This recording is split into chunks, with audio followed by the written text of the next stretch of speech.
بسم اللہ الرحمن الرحیم۔ السلام علیکم ورحمۃ اللہ۔ ابو بکر بن عبداللہ مزنی رحمۃ اللہ علیہ کہتے ہیں کہ بنی اسرائیل کے ایک شخص نے بہت زیادہ مال جمع کیا تھا۔ جب مرنے کے قریب ہو گیا تو اس کے بیٹوں سے کہا کہ میرا سارا مال میرے سامنے تو کر دو۔ وہ سب جلدی جلدی جمع کر کے اور بہت سے گھوڑے، اونٹ، غلام وغیرہ سب چیزیں سامنے لائی گئیں، اور وہ ان کو دیکھ کر حسرت سے رو رہا تھا کہ یہ سب چھوٹ رہا ہے۔ اتنے میں ملک الموت سامنے آ گئے اور کہنے لگے، رونے سے کیا فائدہ؟ اس ذات کی قسم جس نے یہ سب نعمتیں تجھ کو عطا کی، اب تیری جان لے کر جاؤں گا۔ اس نے درخواست کی کہ تھوڑی سی مہلت اگر دے دی جائے تو میں ان چیزوں کو تقسیم کر دوں۔ فرشتے نے کہا، اب مہلت کا وقت افسوس ہے کہ جاتا رہا، کاش اس وقت سے پہلے تو تقسیم کر دیتا۔ یہ کہہ کر اس کی جان لے لی۔ ایک اور واقعہ نقل کیا ہے کہ ایک شخص نے بہت سا مال جمع کیا تھا اور کوئی چیز بھی ایسی نہ چھوڑی جو اپنے یہاں نہ منگالی ہو، اور ایک بہت بڑا عالی شان محل تیار کیا جس کے دروازے تھے، ان پر غلام محافظ مقرر کیے اور مکان کی تیاری کی، بہت بڑی دعوت کی جس میں اپنے سب عزیز احباب جمع کیے، اور ایک بڑے عالی شان تخت پر ایک ٹانگ کھڑی کر کے دوسری ٹانگ اس پر رکھے بیٹھا۔ لوگ کھانا کھا رہے تھے اور وہ اپنے دل میں کہہ رہا تھا کہ ہر قسم کا ذخیرہ اتنا جمع ہو گیا ہے کہ کئی سال تک تو اب خریدنا نہیں پڑے گا۔ یہ خیال دل میں گزرا ہی تھا کہ ایک فقیر پھٹے کپڑے، گردن میں فقیروں جیسا جھولا پڑا ہوا، اور دروازے پر آیا اور اس زور سے کواڑوں کو پیٹنا شروع کیا کہ اس کے تخت تک آواز پہنچی۔ غلام دوڑے ہوئے باہر آئے کہ یہ کون نامعقول ہے۔ اس سے جا کر پوچھا، یہ کیا بات ہے؟ اس فقیر نے کہا کہ اپنے سردار کو میرے پاس بھیج دو۔ غلاموں نے کہا، ہمارے آقا تجھ جیسے فقیر کے پاس آئیں گے؟ اس نے کہا، ضرور آئیں گے۔ اس سے جا کر کہہ دو۔ وہ آقا کے پاس گئے اور اس سے قصہ سنایا۔ اس نے کہا، تم نے اس کو کہنے کا مزہ چکھایا؟ اتنے میں اس فقیر نے دوبارہ سے بھی پہلے سے بھی زیادہ زور سے کواڑ کو پیٹا، جس پر دربان دوڑے ہوئے پھر دروازے پر آئے۔ تو اس فقیر نے کہا کہ اس اپنے آقا سے کہہ دو کہ میں ملک الموت ہوں۔ یہ سن کر ان کے ہوش اڑ گئے اور آقا سے جا کر کہا، اس پر بھی مٹی چھٹ گئی، اور بہت عاجزی سے کہنے لگا کہ اس سے یہ کہہ دو کہ میرے فدیے میں کسی دوسرے کو قبول کرے۔ اتنے میں یہ فقیر اندر پہنچ گیا اور اس سے کہا کہ تجھے جو کچھ کرنا ہے کر، میں تیری روح قبض کیے بغیر واپس نہیں جا سکتا۔ اس نے اپنا سب مال جمع کرایا اور مال سے کہنے لگا، اللہ کی تجھ پر لعنت ہو کہ تو نے اور تیری مشغولی نے مجھے اپنے مولا کی عبادت سے روک دیا اور اتنا وقت نہ دیا کہ میں کسی وقت یکسوئی سے اللہ تعالی شانہ کو یاد کر لیتا۔ حق تعالی شانہ نے اپنی قدرت سے مال کو گویائی عطا کی۔ اس نے کہا، مجھے لعنت کیوں کرتا ہے؟ میری ہی وجہ سے تو بڑے بڑے بادشاہوں تک ایسے وقت پہنچ جاتا تھا جبکہ نیک لوگ ان کے دروازے سے ہٹا دیے جاتے تھے۔ میری ہی وجہ سے تو نازک نازک عورتوں کی لذتیں حاصل کرتا تھا۔ میری ہی وجہ سے تو بادشاہوں کی طرح رہتا تھا۔ تو مجھے برائی کے موقعوں میں خرچ کرتا تھا اور میں انکار نہیں کر سکتا تھا۔ اگر تو مجھے خیر کے مواقع میں خرچ کرتا تو میں تیرے کام آتا۔ اس کے بعد ملک الموت نے ایک دم اس کی روح قبض کر لی۔ وہب بن منبع رحمۃ اللہ علیہ کہتے ہیں کہ ایک مرتبہ ملک الموت ایک بہت بڑے ظالم جابر کی روح قبض کر کے لے گئے کہ دنیا میں اس سے بڑا ظالم کوئی نہ تھا۔ وہ جا رہے تھے، فرشتوں نے ان سے پوچھا کہ تم نے ہمیشہ جانیں قبض کی، تمہیں کبھی کسی پر رحم بھی آیا؟ انہوں نے کہا کہ سب سے زیادہ ترس مجھے اس عورت پر آیا جو تنہا جنگل میں تھی۔ جب ہی اس کے بچہ پیدا ہوا تھا مجھے حکم ہوا کہ اس عورت کی جان قبض کر لوں۔ مجھے اس عورت کی اور اس کے بچے کی تنہائی پر بڑا ترس آیا کہ اس بچے کا اس جنگل میں جہاں کوئی دوسرا نہیں ہے کیا بنے گا۔ فرشتوں نے کہا، یہ ظالم جس کی روح تم لے جا رہے ہو وہی بچہ ہے۔ ملک الموت حیرت میں رہ گئے، کہنے لگے، مولا تو پاک ہے، بڑا مہربان ہے، جو چاہتا ہے کرتا ہے۔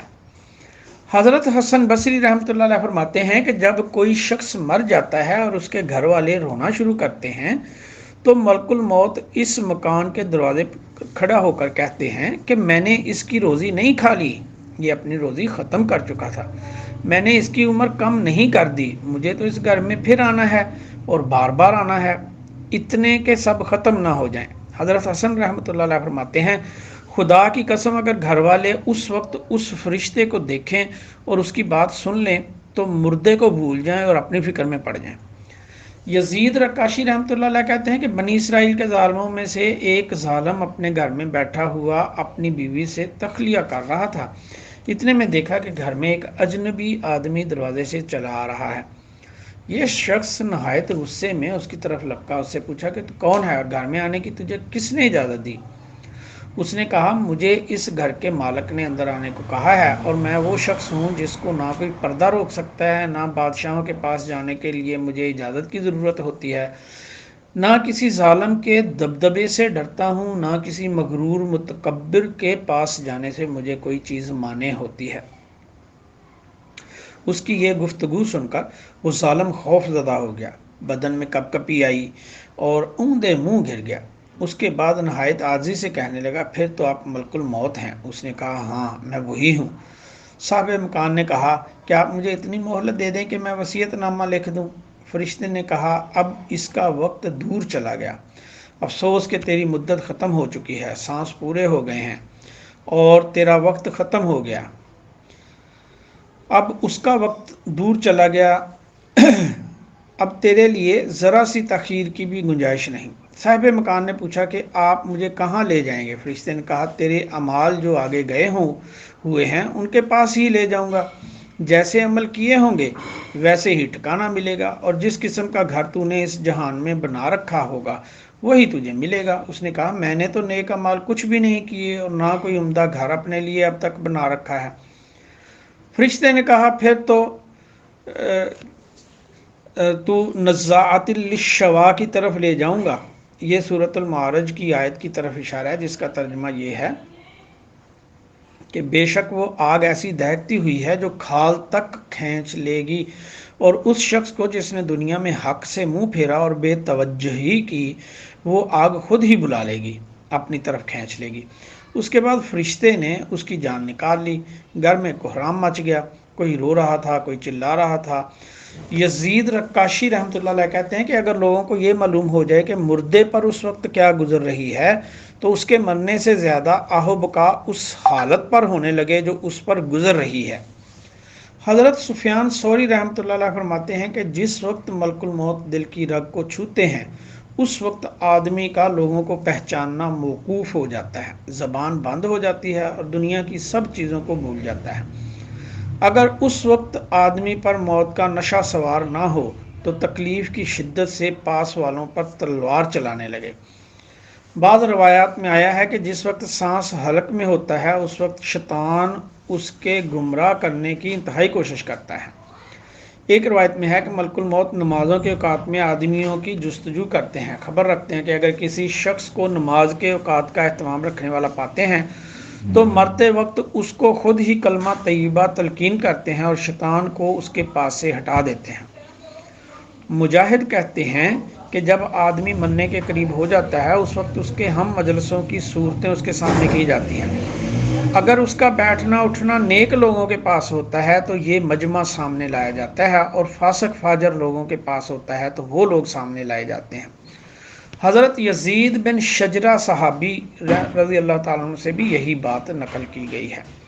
ربیع بن یزہ ایک عبادت گزار آدمی بصرہ میں تھے، وہ کہتے ہیں کہ ایک شخص مرنے لگا، لوگ اس کو لا الہ الا اللہ کی تلقین کر رہے تھے اور اس کی زبان سے نکل رہا تھا کہ شراب کا گلاس تو بھی پی مجھے بھی پلا۔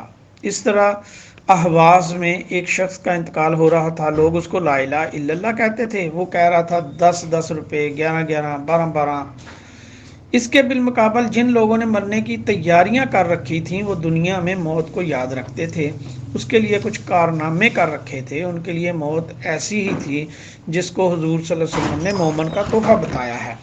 حضرت بلال کی جب وفات کا وقت قریب تھا اس کی بیوی کہہ رہی تھی، احزنا، ہائے افسوس تم جا رہے ہو، اور وہ کہہ رہے تھے کیسے مزے کی بات ہے، کیسے لطف کی بات ہے، کل کو دوستوں سے ملیں گے، حضور اقدس صلی اللہ علیہ وسلم سے ملیں گے، ان کے ساتھیوں سے ملیں گے۔ حضرت معاذ رضی اللہ تعالیٰ عنہ کے جب انتقال کا وقت قریب تھا تو فرمایا، اللہ تجھے معلوم ہے کہ میں دنیا میں زیادہ دن رہنا چاہتا تھا، مگر نہ اس وجہ سے کہ مجھے دنیا سے محبت تھی، نہ اس وجہ سے کہ یہاں نہریں اور باغ لگاؤں، بلکہ اس وجہ سے چاہتا تھا کہ گرمیوں کی دوپہر میں روزے کی پیاس کا لطف اٹھاؤں اور دین کے لیے مشقت میں اوقات گزاروں اور تیرے ذکر کے حلقوں میں شریک ہوا کروں۔ سبحان اللہ و بحمدہ، سبحان اللہ العظیم و بحمدہ، استغفر اللہ۔